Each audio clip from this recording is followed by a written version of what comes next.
लाडकी बहीण योजना आणि आज तुम्हाला माहिती आहे म्हणजे फक्त एक दिवस उरलेला आहे बघा. या महिन्याचा फक्त उद्याचा दिवस एक दिवस उरलेला आहे. त्यानंतर हा महिना पूर्णपणे संपला. त्यामुळे यावेळेच्या वितरणाला एक वाक्प्रचार आहे बघा मराठीमध्ये आणि तो अगदी तंतोतंत या वितरणाला जुळतो आहे.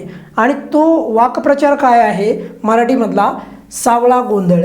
सावळा गोंधळ म्हणजे काय की अगदी गोंधळलेली परिस्थिती, अनिश्चित, म्हणजे कुठल्याही प्रकारची ती व्यवस्थित नसती.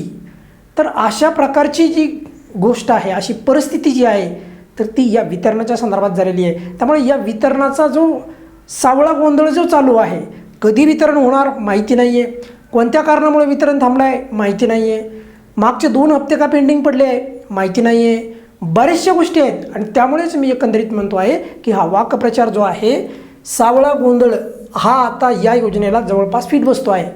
काही महिन्यापूर्वी जी योजना अगदी चांगल्या पद्धतीने चालू होती त्या योजनेला आता कोणत्या पद्धतीने काय चालू आहे मला माहिती नाही त्यांच्या डोक्यामध्ये. पण मात्र योजना ही अत्यंत त्याला म्हणूयात आपण वाईट पद्धतीने सध्या तरी वितरणाची अवस्था येऊन ठेपलेली आहे. त्यामुळे या योजनेच्या वितरणाच्या संदर्भात शेवटचा दिवस असून देखील GR पण आला नाही आणि वितरणाची पण अपडेट आलेली नाही. मार्चचा महिना पूर्ण गेला, एप्रिलचा महिना पूर्णच गेला, आता काही म्हणायचं काही बाकीच नाही ठेवलं एप्रिलचं पण. असं करता करता 2 महिने पूर्ण गेले, अजून पण क्लॅरिटी नाही आहे वितरण कधी होणार म्हणून. आणि त्यामुळेच मग तुम्हाला असा शब्द वापरतो आहे की हा वितरणाच्या संदर्भात सांगतो आहे. या एकंदरीत या योजनेच्या वितरणाच्या संदर्भात सावळा गोंधळ सध्या सुरू आहे. त्यानंतर बघा शेवटचा एक दिवस बाकी आहे, 2 महिने संपले तरी 1 रुपया पण लाडक्या बहिणीच्या खात्यामध्ये आला नाही. 2 महिने म्हणजे कोणते?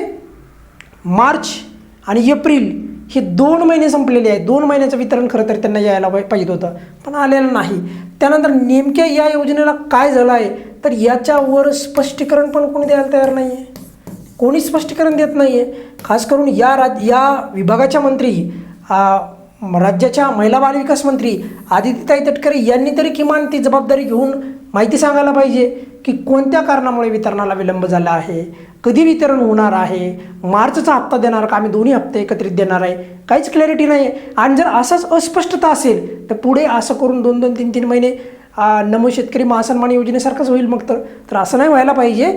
वितरणाकडे दुर्लक्ष जे एवढं करून जे आता जेवढं आता होतं आहे म्हणजे मार्चचं झालं आहे, एप्रिलचं झालं आहे, त्यानंतर बघा असं जर करायचं असेल किंवा जर होत असेल तर याच्यामधून यांना मिळवायचं काय हे बी माझ्या लक्षात येत नाही सध्या तरी. म्हणजे वितरण तर द्यायचं आहे, म्हणजे योजना बंद होणार नाही आहे त्यात काय डाऊट नाही आहे, परंतु मग वेळेवर का देत नाही?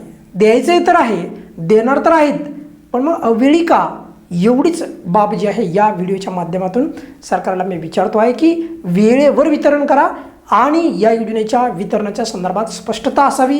या योजनेच्या प्रचंड अशा गोष्टी आहेत की त्याच्यामध्ये अस्पष्टता आहे, तर त्या दुरुस्ती कराव्यात आणि या योजनेला अजून प्रभावी पद्धतीने पात्र लाभार्थ्यांपर्यंत कसं नेता येईल, जे पात्र आहेत त्यांना परत या योजनेच्या फ्लोमध्ये कसं आणता येईल यावर विचार व्हायला पाहिजे. ज्या पात्र लाभार्थी लाडक्या बहिणी आहेत तर त्या जास्तीत जास्त लाभार्थ्यांना कसा या योजनेचा भाग बनवता येईल आणि त्यांना लाभ वितरित करता येईल यावर पण विचार करायला पाहिजे.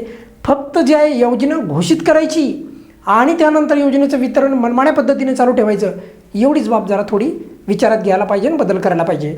या व्हिडिओमध्ये आपण इथे थांबूयात. काय अडचण असेल तर नेहमीप्रमाणे कमेंट्समध्ये विचारू शकता. धन्यवाद.